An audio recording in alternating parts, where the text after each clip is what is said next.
Kovoor Kunjumon M L A തിരിച്ചു. അപ്പം ഇവർ വരുന്നതിന് മുമ്പ് തന്നെ ഞാൻ മെഡിക്കൽ കോളേജിൽ എത്തിയിരുന്നു. അപ്പോൾ സൂപ്രണ്ടും ഒക്കെ എല്ലാമായിട്ട് സംസാരിച്ചു. പോസ്റ്റ്മോർട്ടത്തിന് ആവശ്യമായ ക്രമീകരണങ്ങൾ അവർ തന്നെ ഒരുക്കി തന്നു. പോസ്റ്റ്മോർട്ടം നടക്കുന്ന വേളയിലാണ് വിദ്യാഭ്യാസ വകുപ്പ് മന്ത്രിയും ധനകാര്യമന്ത്രിയും ജില്ലാ കളക്ടർ അതുപോലെ തന്നെ നമ്മുടെ പൊതുവിദ്യാഭ്യാസ സെക്രട്ടറി ഷാനവാസ് അടക്കമുള്ളവർ അവിടെ എത്തിയിരുന്നു. പോസ്റ്റ്മോർട്ടം കഴിഞ്ഞു. ഇപ്പോൾ ഇവിടെ കൊണ്ടുവന്നിട്ട് ഈ മരിച്ച മിഥുൻ്റെ അമ്മ കുവൈറ്റിലൊരു വീട്ടിൽ ജോലിക്ക് പോയിരിക്കുകയായിരുന്നു. അപ്പോൾ ആ വീട്ടുടമയും അവിടെ കുടുംബാംഗങ്ങളും ഈ ചേച്ചി ഉൾപ്പെടെ അങ്ങ് തുർക്കി എന്ന് പറയുന്ന സ്ഥലത്ത് പോയി. അവരവിടെ ടൂറിലെന്തോ പോയിരിക്കുകയാണ്. ഇതേവരെ കൺഫർമേഷൻ കിട്ടിയിട്ടില്ല എന്നെത്തുമെന്ന്. വിളിച്ചിട്ട് കിട്ടുന്നതുമില്ല. തുർക്കി എന്ന സ്ഥലത്ത് കിട്ടുന്നത്. അവർ ഇപ്പോൾ ഏതെങ്കിലും ഒരു സമയത്ത് വിളിക്കുമ്പോൾ ചടങ്ങുകളെല്ലാം അമ്മയായിട്ട് സംസാരിച്ച് തീരുമാനിക്കും. അങ്ങ് പഠിച്ച സ്കൂളാണല്ലോ. ഞാൻ 5 മുതൽ ഈ ഒരു അവസ്ഥ ശ്രദ്ധയിൽപ്പെട്ടിരുന്നു.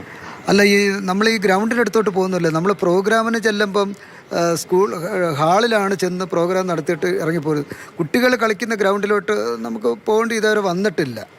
ഈ അവസ്ഥ ഇപ്പോഴാണ് ഞാൻ വീഡിയോയിലൂടെ കണ്ടത്. അപ്പോൾ എന്താണെന്ന് വെച്ചാൽ ആരാണ് ഇതിൻ്റെ കുറ്റക്കാർ,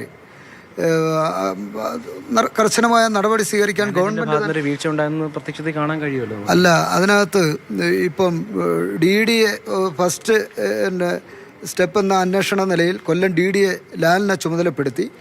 അതിനുശേഷം ലാൽ ഒരു റിപ്പോർട്ട് ഗവൺമെൻറ് സെക്രട്ടറിക്ക് കൊടുത്തിട്ടുണ്ട്. ഇന്ന് വൈകുന്നതോടുകൂടി പൂർണ്ണമായുള്ള റിപ്പോർട്ട് ഗവൺമെൻറ് സബ്മിറ്റ് ചെയ്യും. അതിൻ്റെ അടിസ്ഥാനത്തിൽ നിയമ നടപടി സ്വീകരിക്കും. അതിനകത്ത് മുഖം നോക്കുന്ന പരിപാടിയില്ല. ഈ മരിച്ച കുടുംബത്തോട് ആ ദുഃഖത്തിൽ ഞങ്ങളെല്ലാം പങ്കുചേരുകയാണ്. അപ്പോൾ സംസ്ഥാന സർക്കാരിൻ്റെ എല്ലാ സഹായവും ഞങ്ങൾ ആ കുടുംബത്തിന് വേണ്ടി ചെയ്യും. എന്താണ് വീഴ്ച പറ്റിയത്, ആ വീഴ്ച അന്വേഷിക്കും. അതിനകത്ത് കർശനമായ നടപടിയും സ്വീകരിക്കും. നിലപാട് അങ്ങനെ തന്നെയാണ് ഉദ്ദേശിക്കുന്നത്. മാനേജ്മെന്റ് അറിയിക്കാറുണ്ടെന്ന് മനസ്സിലാവുന്നു. അല്ല, അതിനകത്ത് 2-3 ദിവസത്തിന് മുമ്പ് അവിടെ KSEB ഉദ്യോഗസ്ഥരും മാനേജ്മെൻറ്റും പോലീസ് അടക്കമുള്ള ബന്ധപ്പെട്ടവരുടെ ഒരു മീറ്റിംഗ് വിളിച്ചു ചേർത്തു. അപ്പോൾ KSEB എന്തെങ്കിലും ഉണ്ടെങ്കിൽ KSEB ആണ് സ്കൂൾ അധികൃതർക്ക് റിപ്പോർട്ട് ചെയ്യേണ്ടത്. എന്നാൽ ഇന്നലെ വരെ അത് റിപ്പോർട്ട് ചെയ്തിട്ടില്ലെന്നാണ്. അന്നത്തെ ആ മീറ്റിങ്ങിൽ പോലും റിപ്പോർട്ട് ചെയ്തില്ല.